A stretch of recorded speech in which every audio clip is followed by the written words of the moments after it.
Hola, bienvenidos, bienvenidas a este espacio de anécdotas y reflexiones. Muchas gracias por sus likes, gracias por compartir, gracias por sus comentarios y gracias por suscribirse.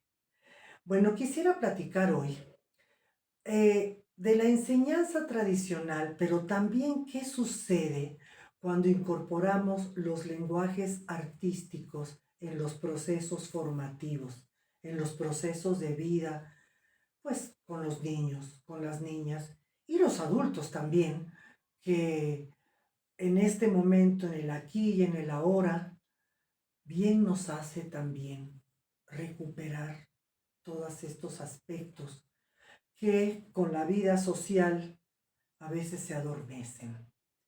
Los seres humanos, hemos dicho muchas veces, nos conectamos con el mundo a partir de los sentidos.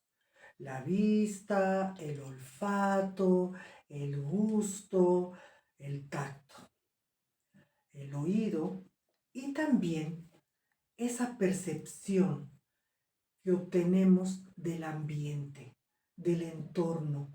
Esto es algo que también nos conecta con la familia, con otras personas, con otros niños, en la casa, en los parques, en la escuela. Pero eso también es una manera de percibir y de contactarse, conectarse con el mundo. Esos son los ambientes, los contextos que tienen una influencia en la niñez. Y yo quisiera hablar de los métodos tradicionales de enseñanza. Parto de la música. Cuando se llega a una escuela de música, por lo regular, y ha sido esto así como un precepto tradicional, es comenzar con la notación musical. Entonces los niños y las niñas, el contacto que tienen en una escuela de música es de interpretación de las notas en un pentagrama. A veces resulta mecánico, a veces resulta frío y no lúdico. Y entonces la obligación de tener que estudiar para entonces sacar bien la pieza y tocarla cuando llegan a su clase de música. ¿Qué tal si uno interactúa con la visión de la educación por el arte, de la vivencia y de ahí la reflexión y de ahí el concepto, la estructura de ideas? Por ejemplo, el canto. En una clase de música activa, viva, de movimiento, motivadora, alegre, placentera, gustosa, cantar y cantar y cantar. Y en edades tempranas también podemos darnos cuenta, porque esto sucede y lo pueden ver las familias y también los maestros y maestras, si no tienen esa exigencia de tener que cumplir un programa y, y dejar de un lado un poco esto y tomar en cuenta al ser humano que tienen enfrente, cómo los niños y las niñas van componiendo canciones interminables. A veces van en el medio de transporte e incorporan las marcas, los logotipos, los colores de los coches, una niña que estaba en la parada y el camión que se paró y entonces lo relacionan con situaciones de vida y todo lo que han incorporado en términos de lenguaje lo llevan a su propia composición musical. ¿Qué sucede cuando cantamos en la música? Trabajamos los volúmenes, las alturas, el agudo, el grave, los matices, el fuerte, el grito, el silencio, el secreto. Todo estas que son características de la música, pero son características de la vida también. ¿Qué tal el ritmo?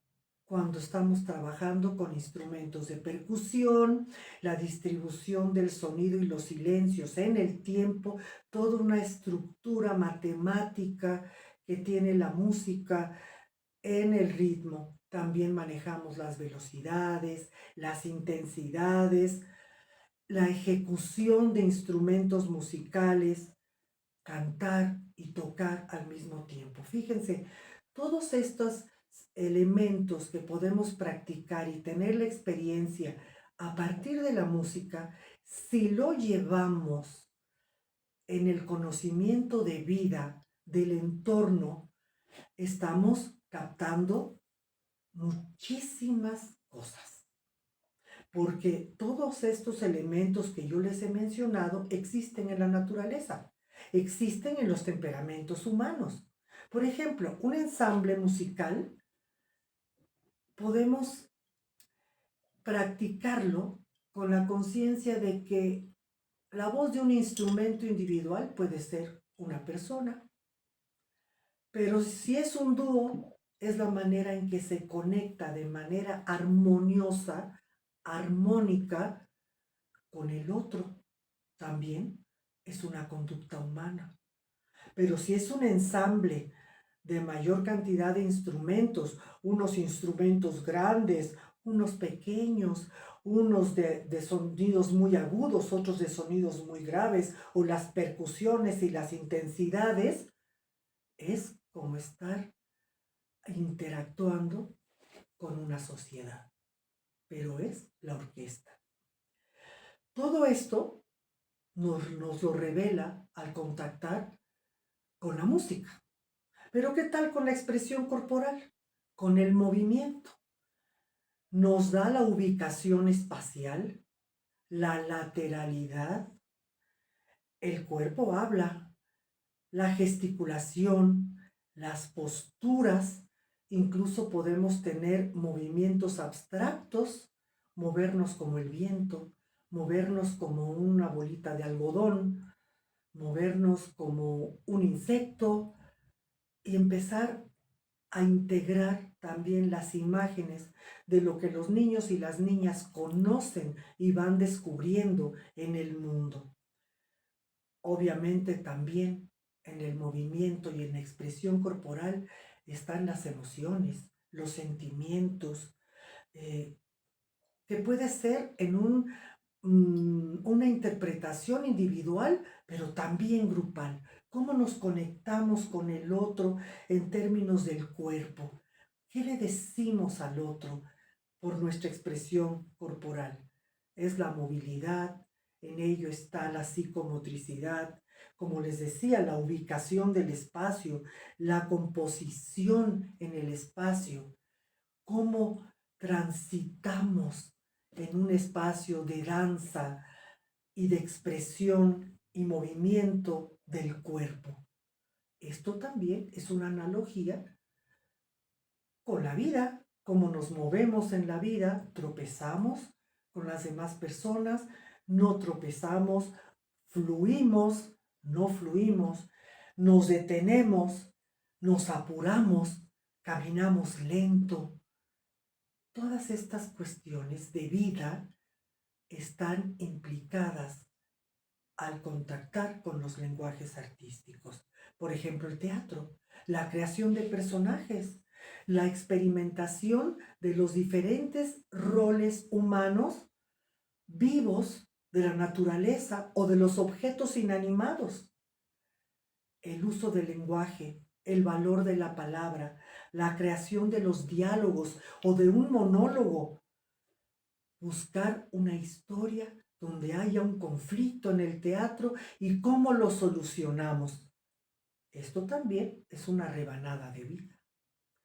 Y en la literatura, por ejemplo, en los cuentos, en la poesía, van íntimamente relacionados con la música, las frases musicales, las oraciones, el sentido de la palabra, la creación de las imágenes, el desarrollo del vocabulario, la intención de la voz, las pausas.